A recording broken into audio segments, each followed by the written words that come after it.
Hello friend, welcome to Shaurya classes. आज का हमारा टॉपिक है BA programme third year 6 semester का। जी हाँ, विषय का नाम है इतिहास हिस्ट्री। बुक का नाम है युगों में दिल्ली या फिर दिल्ली थ्रू द एजेस।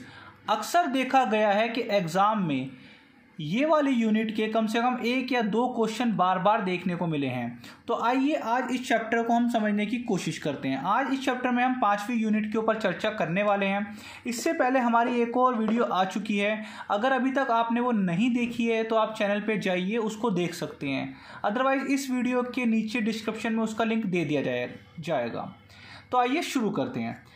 सबसे पहले इस चैप्टर का नाम है नई शाही राजधानी का निर्माण दिल्ली। अब हमें पता है कि जो दिल्ली है वो भारत की राजधानी है। वैसे भारत की राजधानी जो है वो नई दिल्ली के नाम से जाना जाता है।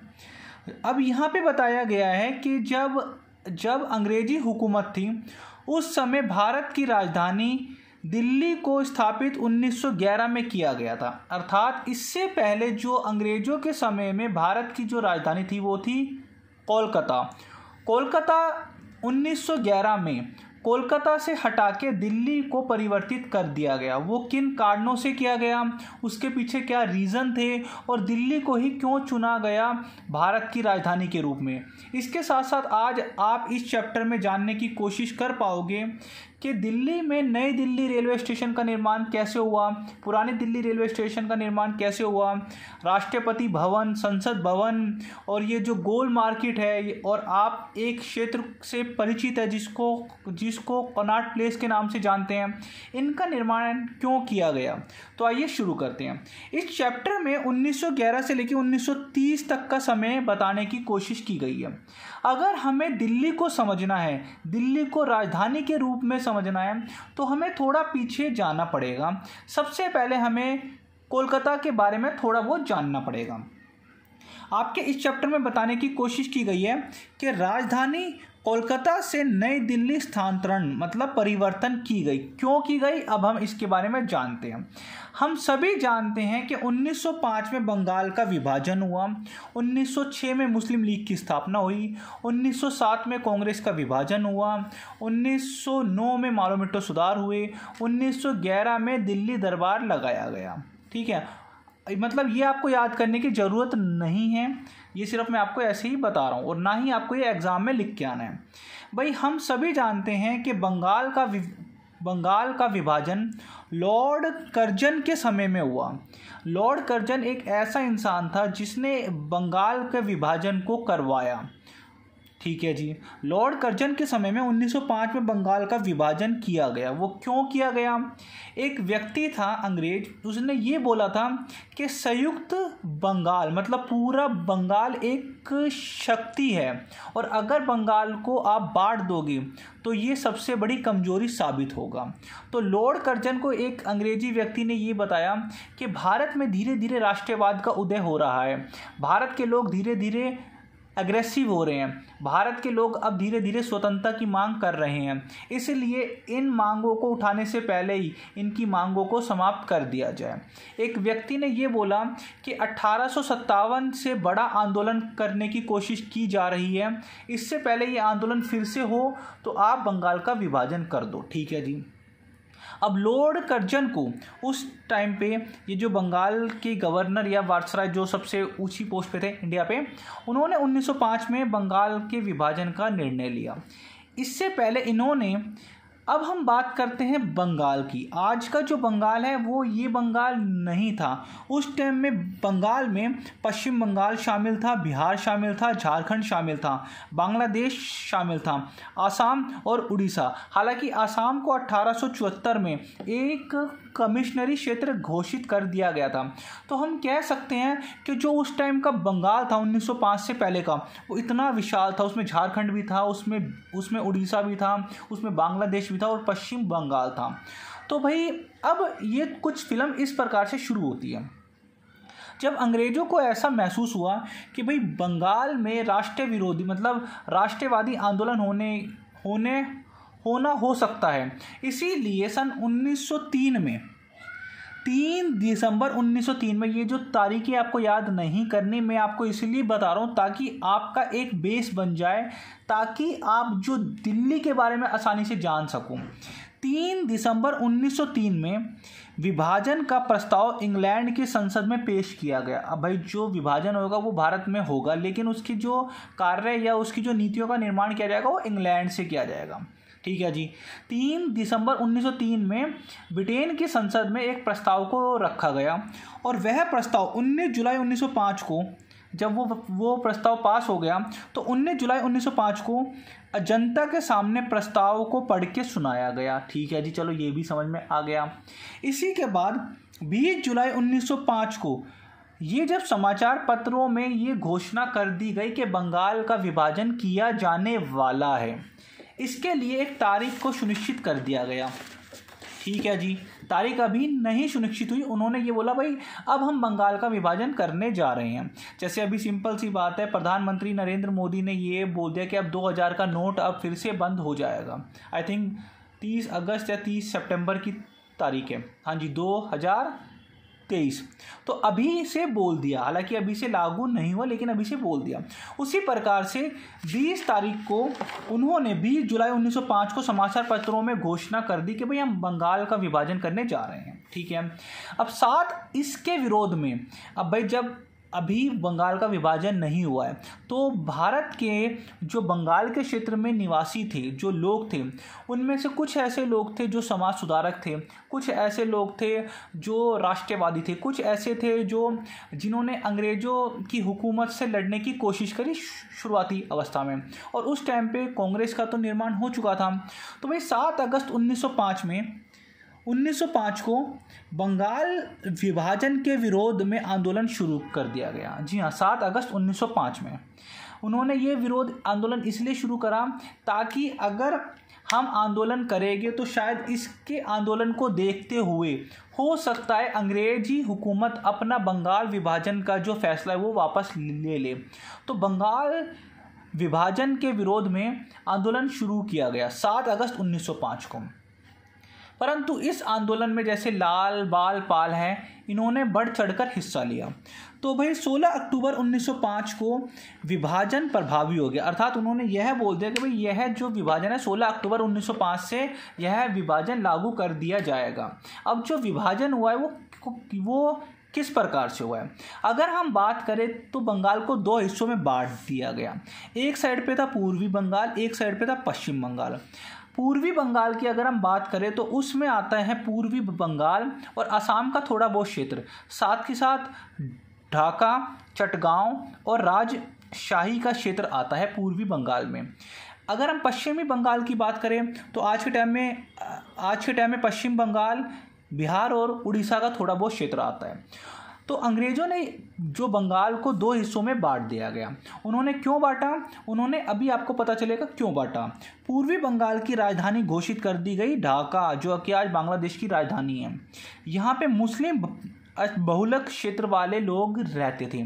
इसी प्रकार से पश्चिम बंगाल की राजधानी कोलकाता को घोषित कर दिया गया और यहाँ पे हिंदू बहुलक क्षेत्र वाले लोग रहते थे। हम कह सकते हैं पूर्वी बंगाल में मुस्लिम भाइयों की तादाद ज़्यादा थी और पश्चिम बंगाल में हिंदू भाइयों की तादाद ज़्यादा थी। आपका ये वीडियो थोड़ा लॉन्ग होने वाला है तो आप एक एक पॉइंट को समझना। ये सिर्फ आपके एग्ज़ाम के लिए नहीं, आपको आपका इतिहास के बारे में जानकारी होनी चाहिए कि भाई किस प्रकार से अंग्रेज़ों ने चाल खेली हमारे साथ। तो अगर हम पूर्वी बंगाल की बात करें तो उस टाइम पे पूर्वी बंगाल में 3 करोड़ 10 लाख के आसपास आबादी थी, जिसमें से हिंदू लगभग 1 करोड़ 30 लाख के आसपास थे और मुसलमानों की संख्या 1 करोड़ 80 लाख के आसपास थी। अगर हम पश्चिम बंगाल की बात करते हैं तो कुल आबादी 5 करोड़ 40 लाख के आसपास थी, हिंदुओं की संख्या 4 करोड़ 40 लाख के आसपास थी, मुसलमान भाइयों की संख्या 90 लाख के आसपास थी। तो आपने देखा इन्होंने इस प्रकार से बंगाल को बांट दिया कि पूर्वी में मुसलमान भाइयों की संख्या ज़्यादा होगी और पश्चिम में हिंदू भाइयों की संख्या ज़्यादा होगी। ठीक है। इसी के साथ साथ उन्होंने कुछ ऐसे स्लोगन भी बोले कि जिससे भारतीय लोगों को ये शक हो गया कि ये हिंदू मुसलमान के ऊपर गेम खेलने जा रहे हैं। उन्होंने ऐसा कुछ बोला कि भाई हिंदू मुसलमान अंग्रेजी हुकूमत की एक दुल्हन की दो प्यारी आंखें हैं, जिनमें से मुसलमान जो भाई है वो उनकी प्यारी आंखें हैं। तो ऐसा कुछ उन्होंने कमेंट करने शुरू कर दिए। अब हम बात करते हैं लॉर्ड कर्जन से। जब पूछा गया कि आपने बंगाल का विभाजन क्यों करा, तो लॉर्ड कर्जन ने ये बोला, भाई हमने इसलिए करा क्योंकि पूरा बंगाल एक बहुत बड़ा क्षेत्र था और प्रशासनिक रूप से इस बंगाल के कार्य को करना इतना आसान नहीं था। लॉर्ड कर्जन ने बोला कि हमने बंगाल का विभाजन इसलिए करा है क्योंकि इतना विशाल क्षेत्र पे शासन करना आसान नहीं था। चलो उनकी बात एक बार हम मान लेते हैं, परंतु जो उसके बाद उन्होंने मतलब भाषण दिए उसमें साफ झलक देखने को मिलती है कि उन्होंने हिंदू मुसलमान में भेदभाव करने की कोशिश करी। इसके बाद वैसे बहुत कुछ था, लेकिन अब ये क्वेश्चन उठता है कि बंगाल का विभाजन क्यों किया गया। बंगाल का विभाजन इसलिए किया गया क्योंकि उस समय पूरे भारत में बंगाल ही एकमात्र ऐसा क्षेत्र था जहाँ पे राष्ट्रवाद का गढ़ बन चुका था। आपने देखा होगा, सुना होगा, जैसे राजा राम मोहन राय, ठीक है, और ईश्वरचंद विद्यासागर हो गए, राजा राम मोहन राय हो गए, या फिर गोपाल कृष्ण गोखले बाल पाल, और है ना, ये सारे बंगाल से कहीं ना कहीं से संबंधित थे। इसी के साथ ही साथ बंगाल से ही धार्मिक और सामाजिक सुधार आंदोलन को चलाया जा रहा था। यहाँ पे बताने की कोशिश की गई है कि धर्म के नाम पे जो आंदोलन चलाया गया, जो सामाजिक सुधार के नाम पे आंदोलन चलाया गया, वो धीरे धीरे राष्ट्रवाद का गढ़ बनना शुरू हो गया। और जब ये राष्ट्रवाद का गढ़ बनना शुरू हो गया तो भारत के लोगों में, जो बंगाल के लोग थे, उन्होंने आज़ादी के लिए धीरे धीरे मांग करनी शुरू कर दी अंग्रेज़ों से। और अंग्रेज़ों को ऐसा महसूस हुआ कि कहीं फिर से 1857 वाली क्रांति ना आ जाए, इसलिए पहले इसे समाप्त कर दो। ठीक है जी, मेन कारण था बंगाल में राष्ट्रवाद का उदय हो चुका था। ठीक है जी, इसके बाद जब बंगाल का विभाजन हुआ तो जगह जगह पे भारत में पहली बार इतने विशाल रूप पे आंदोलन हुआ, और कहा जा सकता है कि ये भारत का पहला राष्ट्रवादी आंदोलन था, क्योंकि पूरे देश में बंगाल विभाजन के खिलाफ जुलूस निकाले गए, हड़ताल की गई, बहिष्कार किया गया, प्रदर्शन किया गया। औरतों ने इसमें बढ़ चढ़कर हिस्सा लिया और स्वदेशी चीज़ों की मांग की गई। तभी से भारत में स्वदेशी शिक्षा का विकास हुआ, स्वदेशी चीज़ों का विकास किया गया। अगर आपको ये वीडियो पसंद आए तो प्लीज़ लाइक ज़रूर कीजिएगा, चैनल पे नए हैं तो कमेंट ज़रूर कीजिएगा। आप लाइक करो मत करो, प्लीज़ कमेंट ज़रूर कर दो। ये थोड़ा वीडियो लंबा होने वाला है, लेकिन अगर आप पूरी वीडियो देखोगे तो आपको आनंद तो आने वाला है। अब हम बात करते हैं दिल्ली दरबार की। भाई बंगाल का विभाजन हमने समझ लिया, लेकिन दिल्ली दरबार का इससे कनेक्शन क्या है। जब भी हम दिल्ली दरबार की बात करते हैं तो ब्रिटिश काल में दिल्ली में जो इंग्लैंड की हुकूमत थी, उन्होंने दिल्ली दरबार को लगाया। वो टोटल दरबार 3 दफ़ा लगाए, 1877 में, 1903 में और 1911 में। ठीक है, 3 बार अंग्रेज़ों ने दिल्ली में दरबार को लगाया। 1877 में लॉर्ड लिटन ने दिल्ली दरबार को लगाया, 1903 में लॉर्ड कर्जन के समय में दिल्ली दरबार को लगाया गया, और 1911, अब ये जो चैप्टर में आपका 1911 इंपॉर्टेंट है, 1911 में लॉर्ड हार्डिंग सेकंड ने दिल्ली दरबार को लगाया। ये दिल्ली दरबार को लगाने का अर्थ होता है कि दिल्ली को आर्टिफिशियल रूप से सजाया गया, उसको मतलब उसमें कैंप वैम्प बनाए गए, और इंग्लैंड में जो इंग्लैंड के राजा या महारानी हैं या उनके सगे संबंधी हैं, उनको भारत में इनवाइट किया गया कि आप आओ और दिल्ली को देखो, भारत को देखो, यहाँ पे हमने आपके नाम के द्वारा यहाँ पे शासन किया गया। इन दोनों में हुआ। तो जब 1911 में लॉर्ड हार्डिंग द्वितीय के समय में दिल्ली को दरबार को लगाया गया, जो कि 12 दिसंबर 1911 को लगाया गया।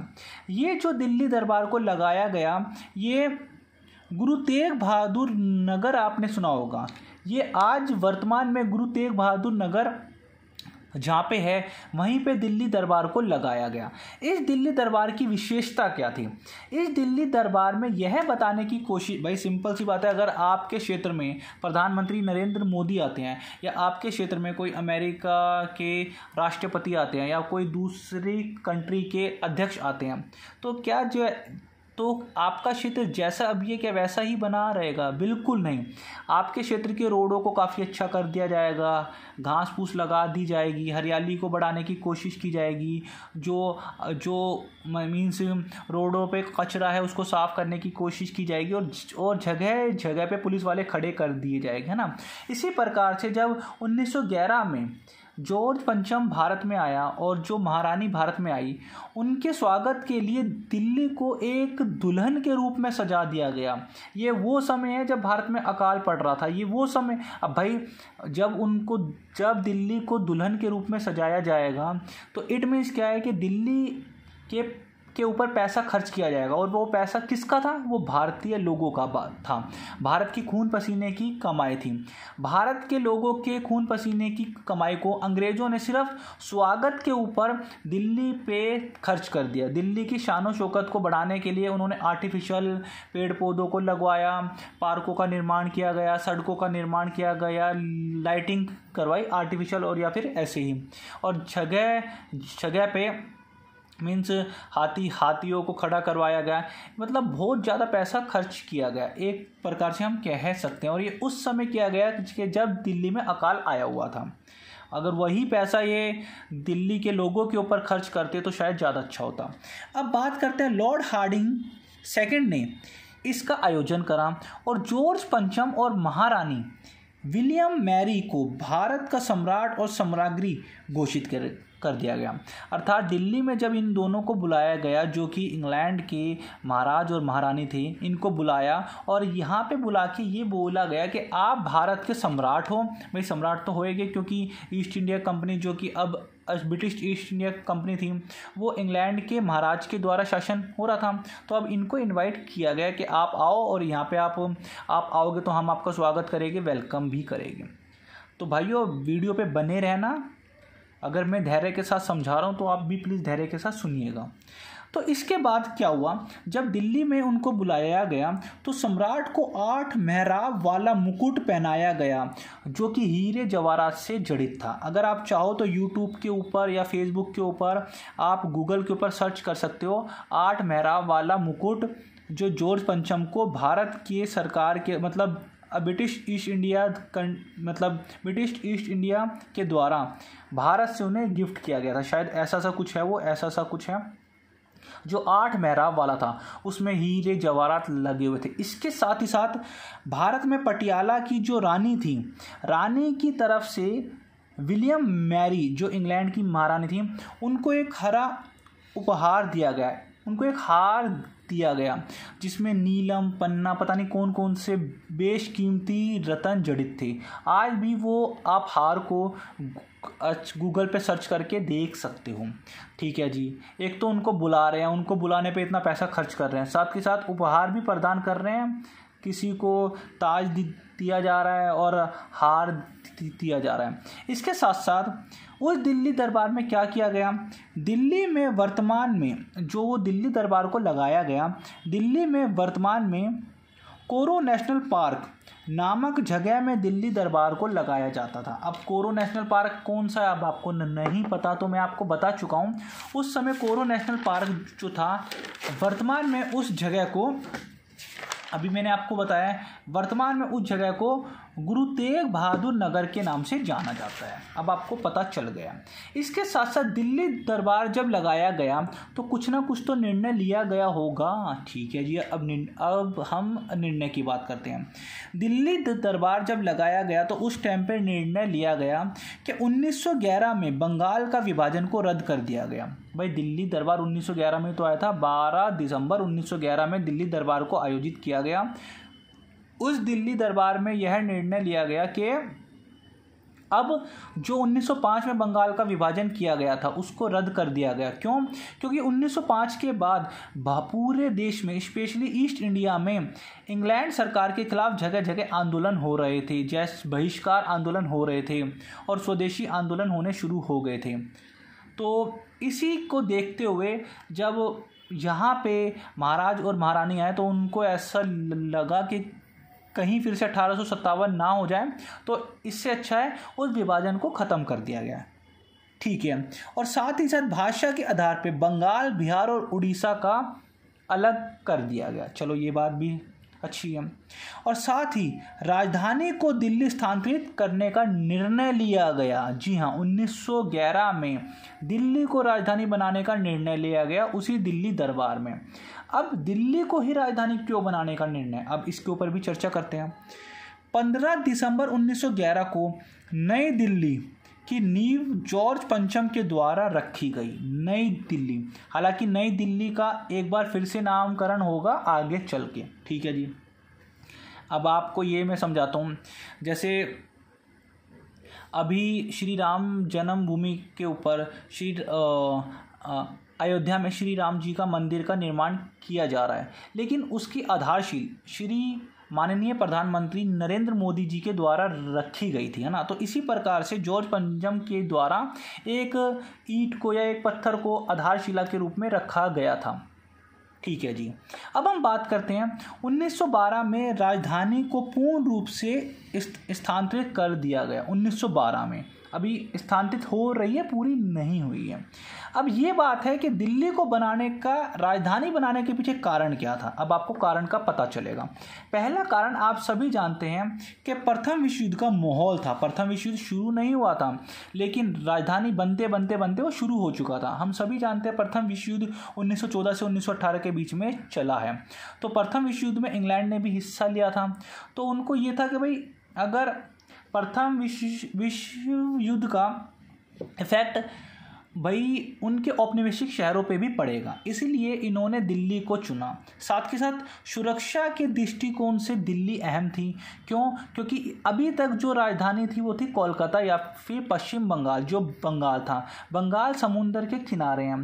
तो प्रथम विश्व युद्ध में इंग्लैंड के जो विरोधी कंट्री है वो समुंदर के रास्ते भारत में बंगाल के ऊपर अटैक कर सकते थे और इंग्लैंड हुकूमत को यहाँ पे चैलेंज कर सकते थे। इसीलिए उन्होंने सुरक्षा के लिए एक ऐसे क्षेत्र में जाने की कोशिश करी जो समुंदर से दूर हो और स्थल के बीचों बीच हो। ठीक है जी। साथ ही साथ दिल्ली की स्थिति मध्य में थी। अगर आप भारत के मैप पे देखते हो तो दिल्ली बीचों बीच है। ठीक है।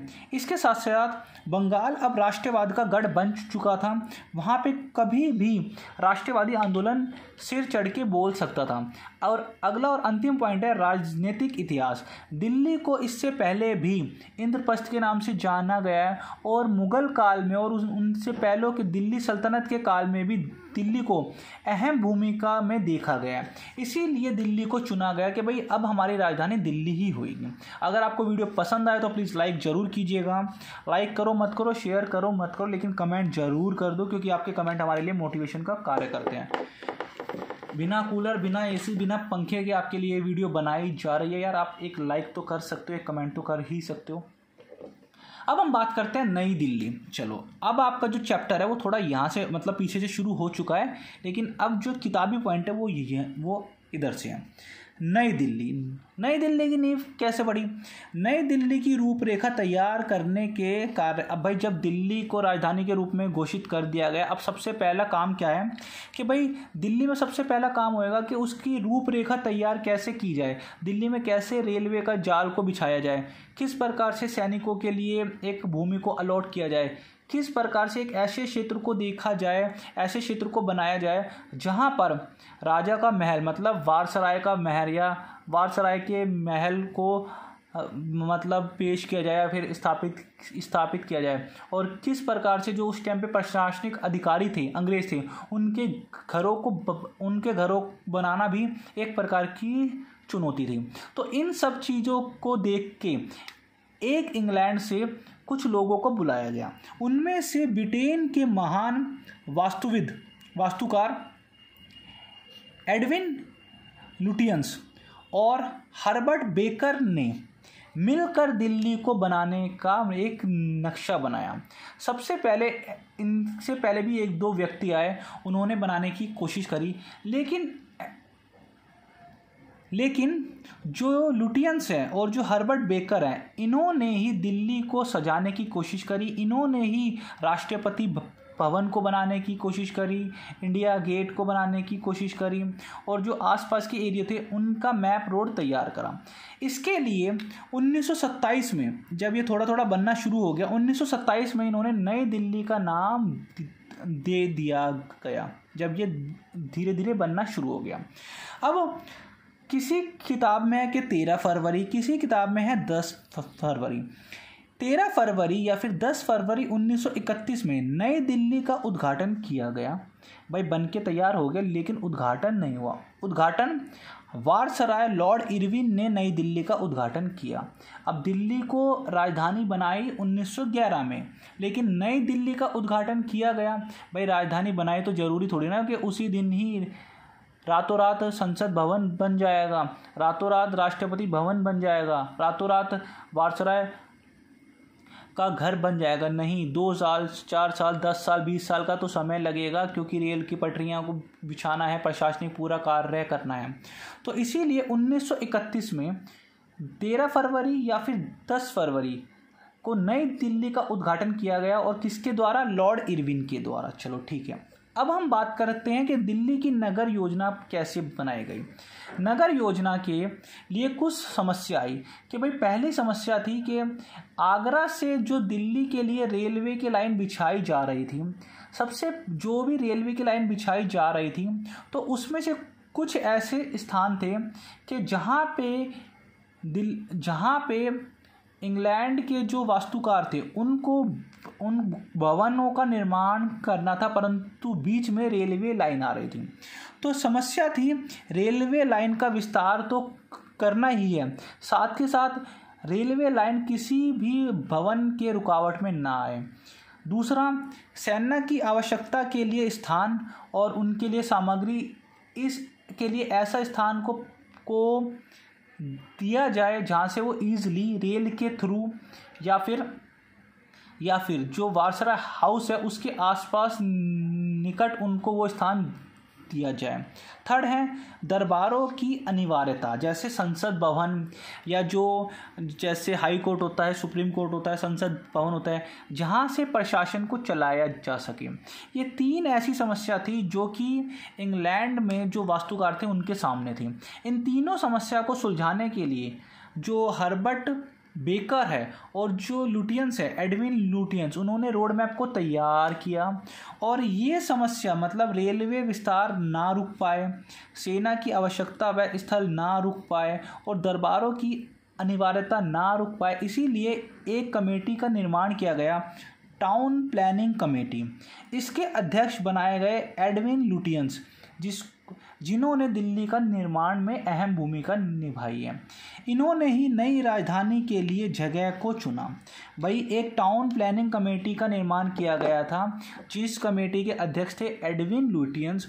उनको बोला गया कि आपको एक राजधानी बनानी है, आप चाहो तो पूरी दिल्ली का भ्रमण करके, मतलब कि पूरी दिल्ली में आप घूम के ऐसे स्थान को चिन्हित करो कि जहाँ पे आप हमारे लिए हाउस, आप हमारे लिए जेल, आप हमारे लिए जेल का निर्माण कर सको, कार्यपालिका का निर्माण कर सको, हमारे रहने के लिए घरों का निर्माण कर सको, जो कि जो आप निर्माण करोगे वो एक ऐसा स्थान होना चाहिए जहाँ पे हरियाली भी हो और सब चीज़ का आपको ध्यान रखना पड़ेगा। चलो ठीक है। अब भाई जब लुटियंस के ऊपर ये काम सौंपा गया, थोड़ी ये वीडियो लंबी होने वाली है तो आप अपने धैर्य को बना के रखिएगा। तो उन्होंने क्या करा, उन्होंने दिल्ली का जब भ्रमण करा तो उन्होंने यह पाया कि रायसीना की पहाड़ी के ऊपर का जो स्थल है वो सबसे बेस्ट हो सकता है अगर उसके ऊपर राष्ट्रपति के भवन को बनाया जाए। तो उन्होंने पाया कि रायसीना की पहाड़ी के ऊपर के क्षेत्र सबसे अच्छा है। जिस क्षेत्र को रायसीना, उधर एक गांव था, उस गांव का नाम था मेव। रायसीना रायसीना की जो पहाड़ी थी वहाँ पे कुछ गांव बसे हुए थे जैसे में, उसको खाली करवा के वहाँ पे राष्ट्रपति भवन का निर्माण किया गया। उस समय राष्ट्रपति भवन को वारसराय हाउस के नाम से जाना जाता था। तो अब हमने यहाँ पे जाना कि रायसीना की पहाड़ियों के ऊपर वारसराय हाउस को बनाया गया, जो बाद में राष्ट्रपति भवन के नाम से आज के टाइम में जाना जाता है। इसी उन्होंने रायसीना की पहाड़ी को क्यों चुना? उन्होंने रायसीना की पहाड़ी को इसलिए चुना क्योंकि इसी पहाड़ी के सीधे सामने दीन पन्हा गढ़ भी था। मतलब दीन पन्हा गढ़ जो इस पहाड़ी के बिल्कुल सामने से दिखाई देता था। अब आप बोलोगे सर जी ये दीन पन्हा क्या है? अगर आपने मुगल इतिहास पढ़ा है तो अच्छी बात है, अगर नहीं पढ़ा तो कोई बात नहीं। मुगलों ने दीन पन्हा नाम से एक क्षेत्र को बसाया था जो कि थोड़ा भव्य था उस समय और देखने में भी अच्छा था। इसी दीन पन्हा क्षेत्र को प्राचीन भारत में या फिर प्राचीन क्षेत्र में इसी को इंद्रप्रस्थ के नाम से जाना जाता था। हम कह सकते हैं कि रायसीना की पहाड़ी के आसपास का जो क्षेत्र था वो पहले दिल्ली में और क्षेत्रों के मुकाबले में थोड़ा विकसित था, थोड़ा वहाँ पे मतलब किले बने हुए थे, वो और दिल्ली के मुकाबले में सुंदर था और अच्छा बना हुआ था। इसके बाद इसे किंग्स वे के नाम से जाना गया। इसके बाद राजपथ का निर्माण किया गया। भाई राजपथ आज आप देखते हो 26 जनवरी 15 अगस्त के दिन जब आप इंडिया गेट पे जाते हो तो राष्ट्रपति भवन से लेके और इंडिया गेट के बीच का जो भी रास्ता है वो राजपथ के नाम से जाना जाता है। आज के टाइम में इसे राजपथ ना जान के प्रधानमंत्री नरेंद्र मोदी जी ने इसका नाम चेंज कर दिया, उसको बोला जाता है अब कर्तव्य पथ। इसी राजपथ का निर्माण मतलब करवाया गया किनके द्वारा? हार्वर्ड बेकर और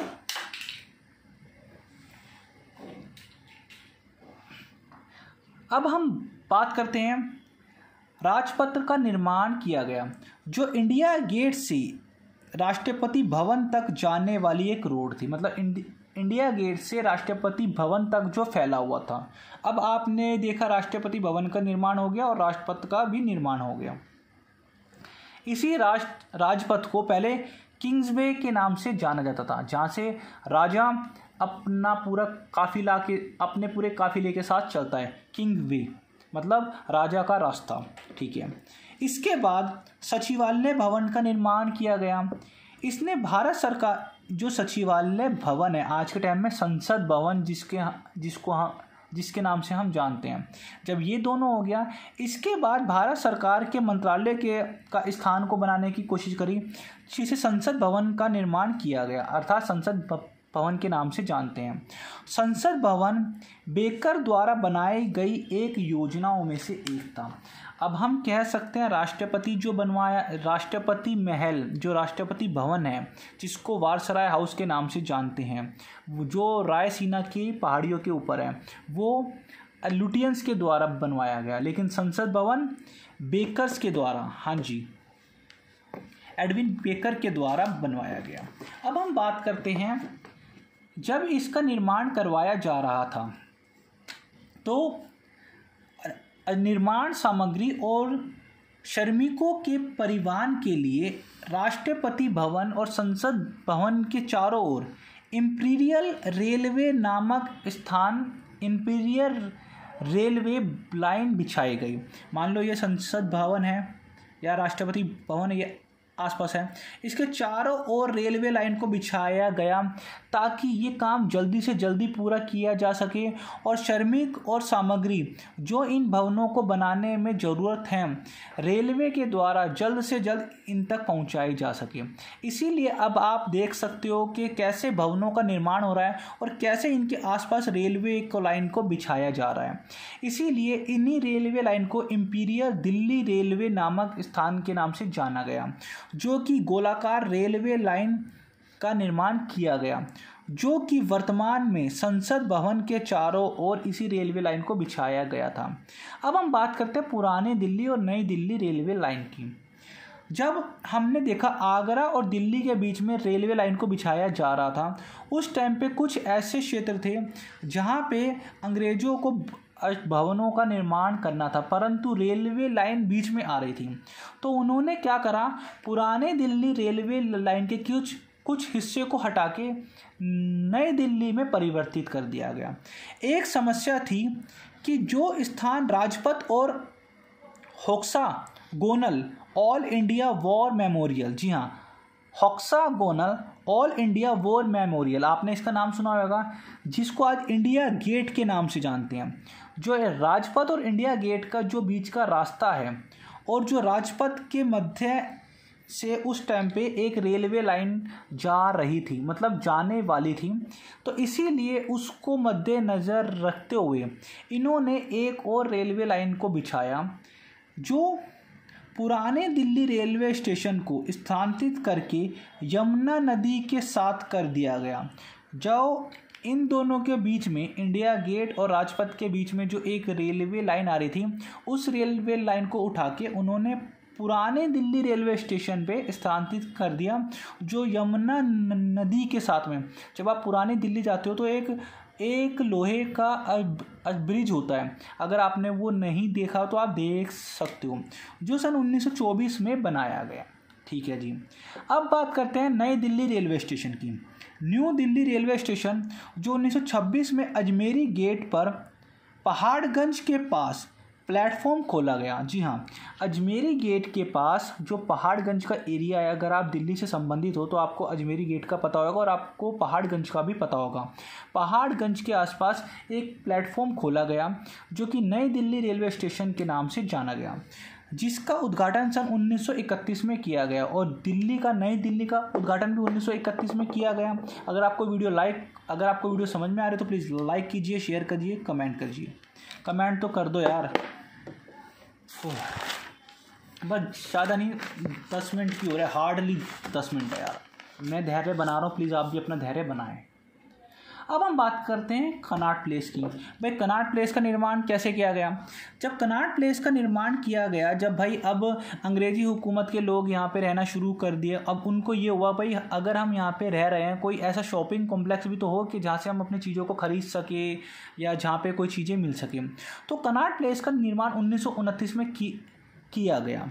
इसका नाम कनॉट के फर्स्ट राजकुमार, जी हाँ, कनॉट के फर्स्ट राजकुमार प्रिंस आर्थर, जिनका जन्म 1850 में हुआ और 1942 तक वो जीवित थे। अर्थात जब प्रिंस आर्थर जीवित था उस समय उन्हीं के नाम पे ही कनॉट प्लेस का नाम रखा गया। अब आप शायद ये आपको पता नहीं था, अब पता हो गया। अब आप भी अपने फ्रेंड्स से पूछ सकते हो या उनको बता सकते हो। इसके लिए इसे PWD के मुख्य वास्तुकार रॉबर्ट टार रसेल द्वारा डिजाइन किया गया। अभी आपने देखा दो व्यक्ति का नाम सुना, एक तो लुटियंस थे, दूसरा वर्कर, दूसरे का नाम क्या था यार, नाम भूल गया।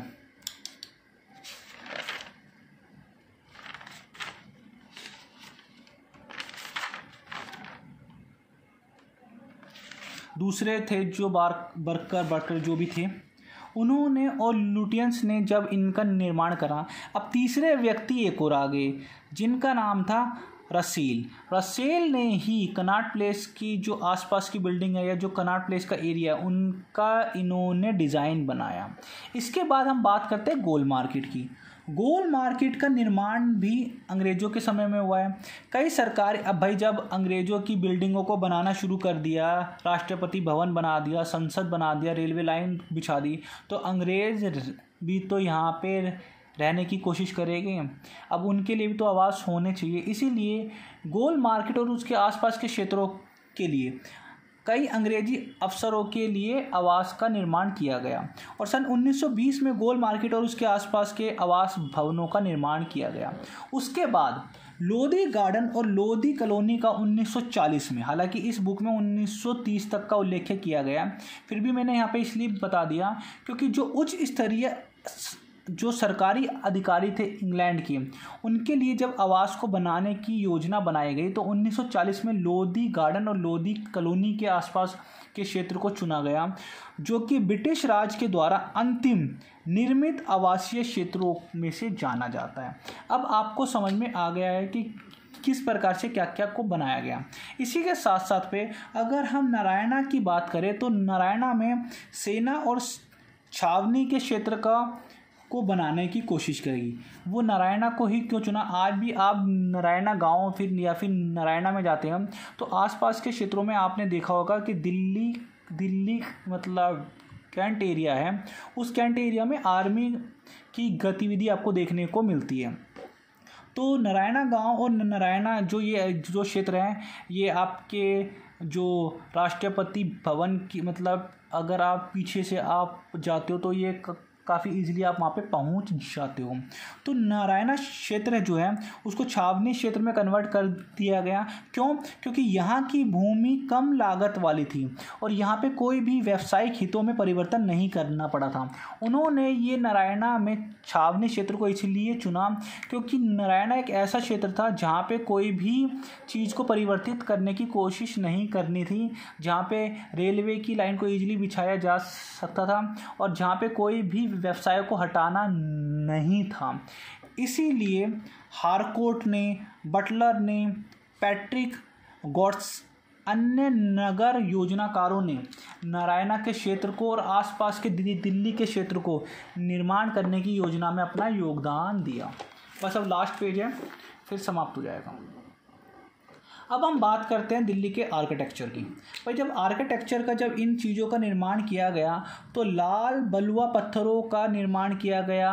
जो भी भवनों का निर्माण जब ये इनके द्वारा किया जा रहा था, जैसे राष्ट्रपति भवन है, संसद भवन है या फिर इंडिया गेट है, इसके साथ साथ छेद वाले पत्थरों का भी उनका उपयोग किया गया। इसके साथ साथ मुग़ल तरीके का भी उपयोग किया गया दिल्ली को सजाने में, दिल्ली में स्थापत्य कला को बनाने में। साथ के साथ सजावटी जो बुर्ज होते थे, जो पिलर हैं और छतरीदार पिलरों का भी निर्माण करने की कोशिश की गई। इसके साथ ही साथ है दिल्ली के लिए विशिष्ट मांगी। भाई जब आपको पता है 1916 के समय में जब 1916 के समय में शिमला समझौता हुआ और होम रूल लीग की भी स्थापना हो चुकी थी, तो अब दिल्ली एक राजनीतिक गढ़ बनना शुरू हो गया था। क्योंकि जब दिल्ली में सरकार चल रही है तो दिल्ली में ही धीरे धीरे राजनेता जन्म लेने शुरू कर दिए। जो दिल्ली के बाहर थे वो भी अब दिल्ली में आना शुरू कर दिया गया और उन्होंने ये बोला कि भाई अगर सरकार दिल्ली से चलती है तो दिल्ली के लिए कुछ विशिष्ट मांगें होनी चाहिए। इसी के साथ साथ अजमल खां, आपने अजमल खां रोड सुना होगा। अजमल खां और एसोसिएशन ने राज्यपाल का प्राप्त एक परिषद के साथ उन्होंने ये बोला कि दिल्ली को एक राज्यपाल के अधीन कर दिया जाना चाहिए। उस राज्यपाल के पास उसकी एक खुद की परिषद भी होनी चाहिए ताकि दिल्ली के जो निर्णय हैं वो उस राज्यपाल के द्वारा लिए जा सकें, जिसका असर आज भी आप देख सकते हो। इसी के साथ साथ उन्होंने यह भी बोला कि साथ ही साथ दिल्ली का अपना एक कोर्ट भी होना चाहिए। आप मुझे कमेंट करके बताइएगा कि भारत में सबसे पहला कोर्ट कब और कहाँ खोला गया, कब और कहाँ, 1873 में या 1884 में। उन्होंने कहा कि दिल्ली का एक अपना कोर्ट भी होना चाहिए। अब आप देख सकते हो कि दिल्ली में हाई कोर्ट भी है और दिल्ली में सुप्रीम कोर्ट भी है। साथ के साथ उन्होंने यह भी बोला कि सन 1916 में दिल्ली नगर पालिका की स्थापना की गई ताकि ये जो नई दिल्ली का क्षेत्र है या फिर जो दिल्ली का क्षेत्र है वो इस प्रकार से स्थापित किया जाए। जब भाई यहाँ पे जब सारा हुकूमत यहाँ से हो रही है तो एक दिल्ली नगर पालिका का भी निर्माण किया जाए जो कि दिल्ली की जो छोटी छोटी समस्या उसको समाधान कर सके। अब हम देख सकते हैं कि अब दिल्ली शहर की पुराने हिस्से की रख रखाव के लिए अपेक्षा नए दिल्ली के शहर की रख रखाव पे ज़्यादा ध्यान गया। अर्थात यहाँ बोलने की कोशिश की गई है जो पुरानी दिल्ली को छोड़ के नई दिल्ली का जो क्षेत्र है, जो एनडीएमसी का एरिया, जो आज हम जिसको एनडीएमसी एरिया के नाम से जानते हैं, आपने देखा होगा दिल्ली के दो फेस हैं, एक तो एनडीएमसी वाला एरिया है और एक जो दूसरा एरिया है। एनडीएमसी वाला एरिया आज के टाइम में बहुत साफ़ सुथरा एरिया है, वहीं पर ही सारी बड़ी बड़ी चीज़ें स्थापित हैं, वहीं से शासन को चलाया जाता है। जितने भी एम्बेसियाँ उसी एरिया में हैं, जितने भी बड़े बड़े जो राजकीय प्रशासनिक भवन हैं उन्हीं एरियो के अंदर हैं, है ना। तो उन एरियो में ज़्यादा साफ़ सफाई होती है, ज़्यादा ध्यान रखा जाता है, वहाँ के रोड, वहाँ की साफ़ सफाई, वहाँ की हरियाली दिल्ली के दूसरे एरियो से कुछ अलग है। तो यहाँ पे बताने की कोशिश की गई है कि दिल्ली नगर निगम के बाद अब नई दिल्ली के ऊपर ज़्यादा रख रखाव पे ध्यान दिया गया, ना कि जो पुरानी दिल्ली थी उसके ऊपर। शायद अब आपको ये वीडियो समझ में आ गई होगी। अगर वीडियो समझ में आ गई तो प्लीज़ वीडियो को लाइक ज़रूर कीजिएगा, शेयर ज़रूर कीजिएगा। लाइक करो मत करो, शेयर करो मत करो, प्लीज़ कमेंट ज़रूर कर दो, क्योंकि आपके कमेंट हमारे लिए मोटिवेशन का कार्य करते हैं। आपके लिए एक खुशखबरी है, इसी प्रकार से पूरी बुक के हम पीडीएफ नोट्स लेके आने वाले हैं। आप अगर चाहो तो हमारे साथ जुड़ सकते हो। अगर आप हमारे बेसिक कोर्स के साथ जुड़ते हो तो आपको इसी प्रकार के पूरी बुक के पीडीएफ के नोट अवेलेबल करा दिए जाएंगे। अगर आप स्टैंडर्ड कोर्स के साथ जुड़ते हो तो नोट्स के साथ साथ आपको वीडियो की स्ट्रीमिंग दे दी जाएगी। अगर आप एडवांस कोर्स के साथ जुड़ते हो तो नोट्स के साथ साथ वीडियो के साथ साथ आप हमारे व्हाट्सएप टेलीग्राम ग्रुप पे भी जुड़ सकते हो, जहाँ पे आपकी जो क्वेरीज हैं वो हम आपके लिए जल्द से जल्द मतलब सॉल्यूशन लेके आ सकते हैं। यार आप जुड़ो मत जुड़ो ये आपके ऊपर है, पर आप प्लीज़ कमेंट ज़रूर कर दो, क्योंकि आपके एक एक कमेंट हमारे लिए मोटिवेशन का कार्य करते हैं। अब से कोशिश रहेगी कि रोज़ आपके लिए वीडियो लेके आऊँ। इसके साथ साथ अब एचआर की भी वीडियो आएगी, और बोलते बोलते 40 मिनट से ज़्यादा हो चुके हैं। तो अगली क्लास तक, तब तक के लिए जय हिंद, जय भारत।